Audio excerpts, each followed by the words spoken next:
Hello, our project is on NASA's trash to gas process. The members are Natalie Del Pilar, Oscar Pascual Diego, and Joel James.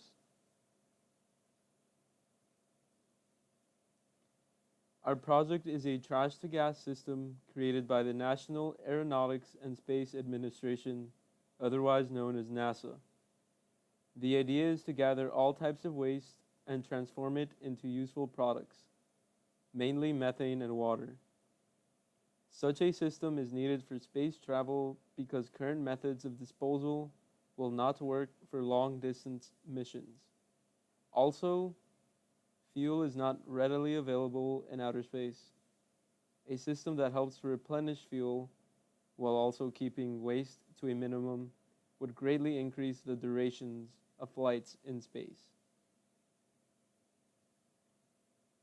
This is our process outline. This process involves using the Sabatier reaction to convert carbon dioxide from incinerated garbage into useful products, which include water and methane, with the help of a ruthenium microlith catalyst. Pictured to the right is the incinerator.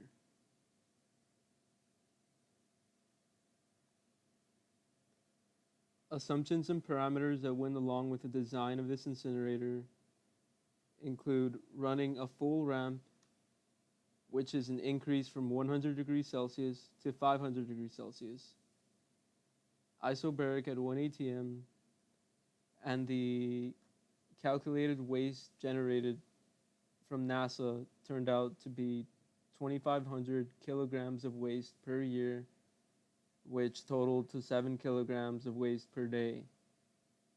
Based off of these amounts of waste, we calculated a volume of 98 liters, and based off of this waste as well, we calculated CO2 produced at 369 kilograms per day, which totals to 15.4 kilograms of CO2 per hour.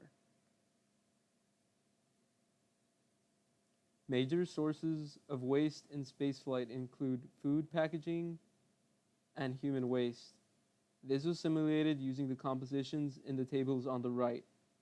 This waste was then fed into the incinerator at full ramp since it produced the highest amounts of CO2. The incinerator was modeled as a downdraft gasifier. By regulating the amount of air allowed in, the process produces syngas, which consists of carbon monoxide, carbon dioxide, and hydrogen. This can later be used as the reactants for the Sabatier process. Picture to the right is the downdraft gasifier. The table below shows data of the amount of CO2 produced from the incinerator. The reactant amounts of the Sabatier process were determined by scaling the data. And that is a table where we scaled our data from. The Sabatier reaction is as shown. It is carbon dioxide plus hydrogen yielding methane and water. Undesired reactions involved with this include reverse water gas shift, which is carbon dioxide plus hydrogen yielding carbon monoxide and water.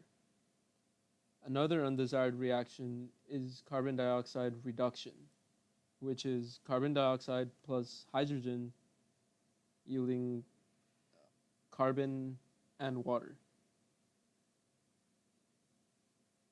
Assumptions and parameters with the Sabatier reactor include steady state, isothermal, and isothermal at 375 degrees Celsius. Now for our Sabatier reactor, these were the catalysts most commonly used. They are nickel, rhodium, and ruthenium. The ruthenium microlith catalyst was our best choice. It it worked best at a feed ratio of 3.5, which is H2O to CO2. the conversion came out to 71%. The catalyst was incorporated into the reactor as a microlith. The catalyst-coated mesh provide high heat and mass transfer coefficients and very high reaction rates. Among the different catalysts tested, the rhodium microlith produced the highest conversion, but the ruthenium was the most cost-effective after economic analysis. Safety considerations in these reactors include, when working on the trash reactor system, the biohazard that presents itself when urine and fecal matter are a part of the trash. Also, the reactions carried out at high temperatures, which could cause risk of injury. There is also an uncertainty of how a different gravitational environment will affect the reactor. There is also a risk of unwanted release of CO2 and CO. They pose an asphyxiation hazard and are flammable gases. Careful treatment and management of the byproducts should also be considered. Shown is our MATLAB code. This is how we developed our reactor for the Sabatier reaction. We found the weight of the catalyst, and based off of this catalyst, we were able to find a volume for the reactor. And so the catalyst weight we found was approximately 367.5 kilograms, which gave us a volume of 1.66 meters cubed. These are our economic considerations. Rhodium yielded the highest conversion since it costs about $211 per gram, and the price of ruthenium is about $8 per gram.